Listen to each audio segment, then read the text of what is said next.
Good afternoon or evening, guys. I don't know why I'm saying good afternoon. It's actually midnight here, so yeah, good something. I do apologize about the setup today. I'm traveling, so I'm on my laptop, and my microphone is very close to my laptop, and I feel like you might be able to hear the fans of the laptop, so I do apologize if that's a thing.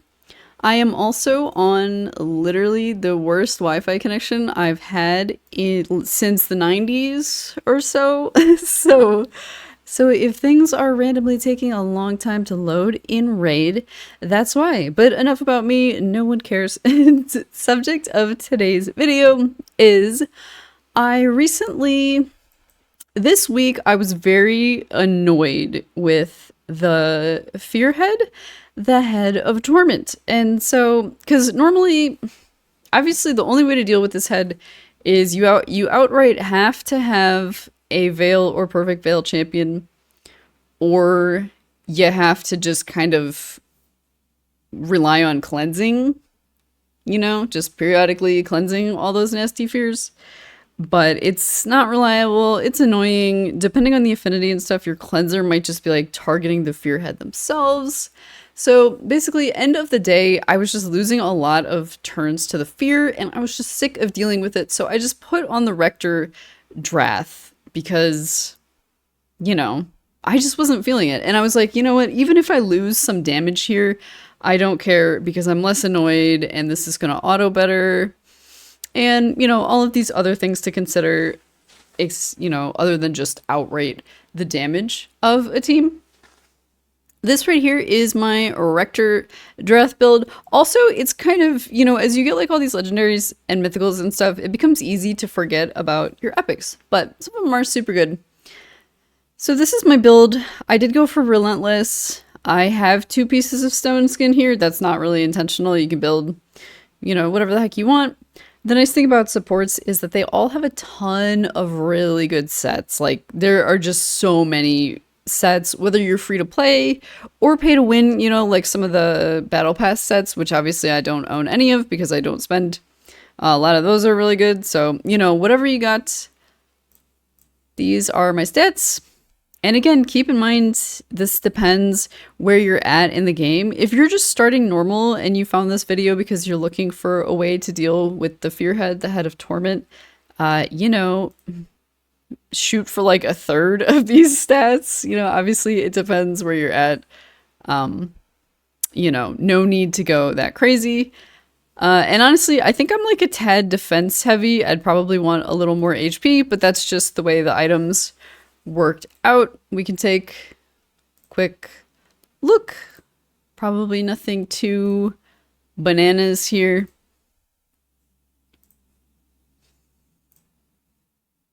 Getting some extra stats from the stone skin. And let's take a quick look through the kit in case anybody forgot. She does have decreased attack on the A1. Personally, I would not really invest into accuracy for this. I didn't. Obviously decreased attack is a good ability, but hopefully it being a Hydra fight, hopefully you do have AoE decreased attack because that can really help with all of the heads, but most importantly would be the Head of Wrath. And then this is the ability we're looking for, Necromutation. Heal all allies by 20% of this champion's max HP. That's why I would prefer to have a little more HP than the defense. But again, that's just kind of how it worked out. Places Perfect Veil if they are full HP. If they are not full HP, we'll go with the continuous heal. Obviously, I've got all this fully booked. And then also the revive with Perfect Veil on the revive, 60% turn meter fill. Not bad. It's just a single target revive, but it's always good to revive somebody and have a little bit more survivability with the Perfect Veil. And then the passive is whenever they're under Veil and they take a turn, she will heal them and they have increased res. So this is actually like amazing. Really, really strong champion for what we're trying to do here. And I do have the Miracle Blessing, if you can get it, to help deal with the max HP loss to the other annoying head. Head of Decay, my personal least favorite. So anything you can do to try to negate that, Always nice. We have a resistance in Doom Tower aura. I've probably never used that in my life, but it does exist. Masteries. I have War Master. I've never bothered to change these, but I mean, she is attacking so not often, right? She only has her A1, everything else is the heal and the revive. So War Master, probably not the best path, honestly. So if you want to do like these two, that would be better. You could get like the increased resistance, because obviously over here you don't really need like the accuracy. So probably those two tiers are the better trees, but obviously War Master is pretty much always like a decent-ish choice. It's never awful. You'll always be in some situation where you're glad that you had that little bit of extra damage. So that's the Rector build. And so this is the fight. Basically, what is up with like this obnoxious Head of Torment here? Basically, anytime you attack the head without having Veil or Perfect Veil buff on, you are feared. And this can't be resisted. Block debuffs doesn't matter. The only way to actually deal with it is with the actual Veil, which is a super, super rare buff. How many champions do you have that have it? Probably not a lot.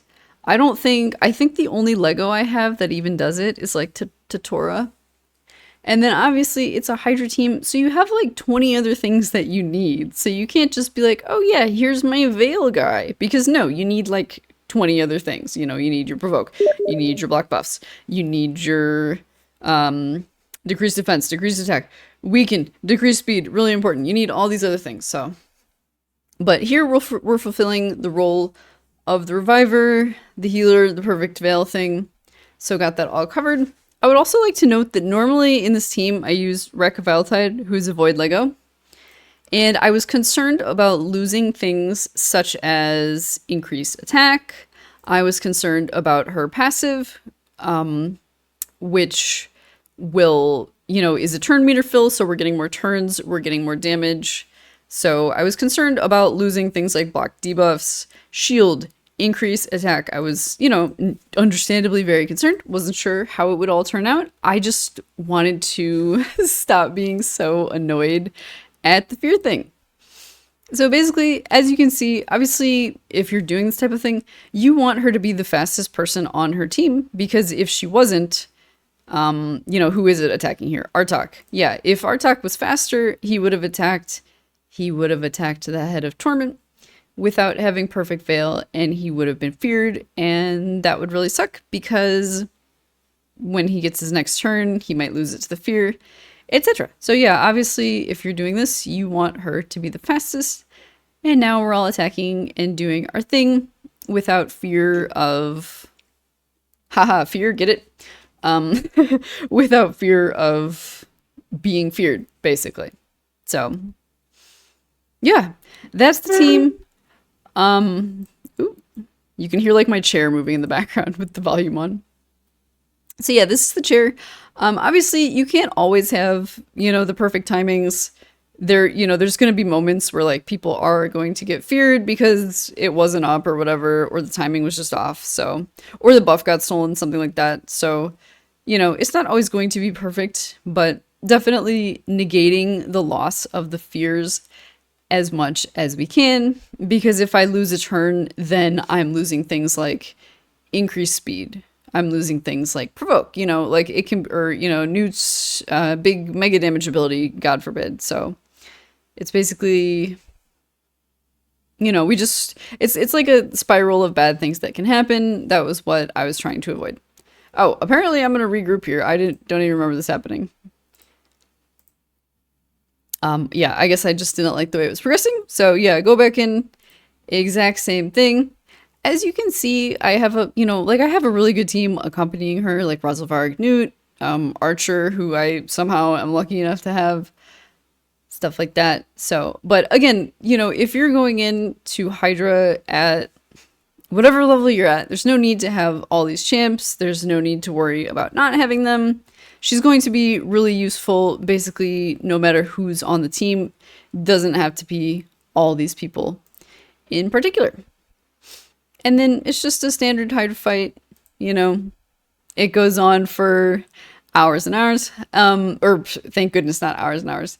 And you'll also see, like, I do things that aren't necessarily the most efficient thing to do in that situation, which is because I do like to run full auto. I really, really, really don't want to sit here for like an hour doing this. So, you know, you might see Newt not attack the best head or whatever sometimes.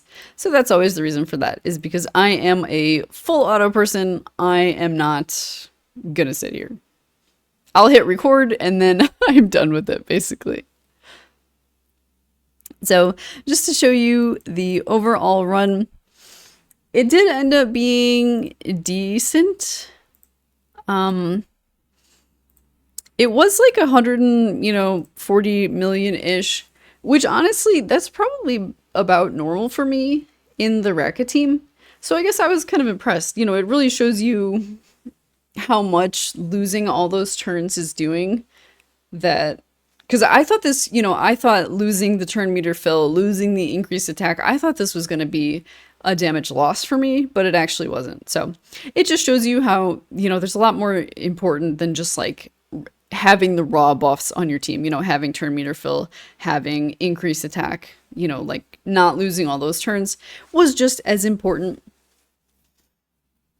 as if I, you know, hadn't. So always good to see.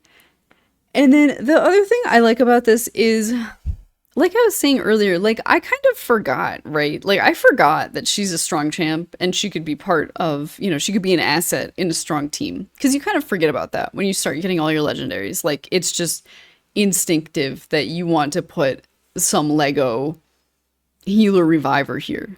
When in reality, it's actually quite strong champ. Have 2 epics on this team, actually. So yeah, like she basically did the job of my Lego. So I don't know what that tells you. Could tell you that I have bad builds or whatever. Who knows? But okay, so that was my team.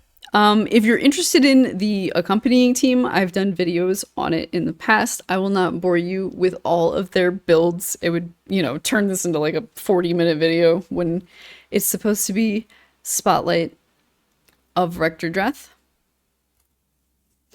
And as always, I'm trying to think if I forgot anything, but I really don't. I showed you build masteries, all that good stuff. So I think that's it for me, you guys. I hope you learned something, or I don't even know. But good luck with your Hydra. It's definitely, you know, a fight that's worth doing in the game. I enjoy building my teams, you know, getting my gear. Hydra Clash is silly for someone like me who doesn't really compete at high levels. But aside from that, it's fun. As always, you guys, thank you for spending some time watching the video, and take care of yourselves. Goodbye.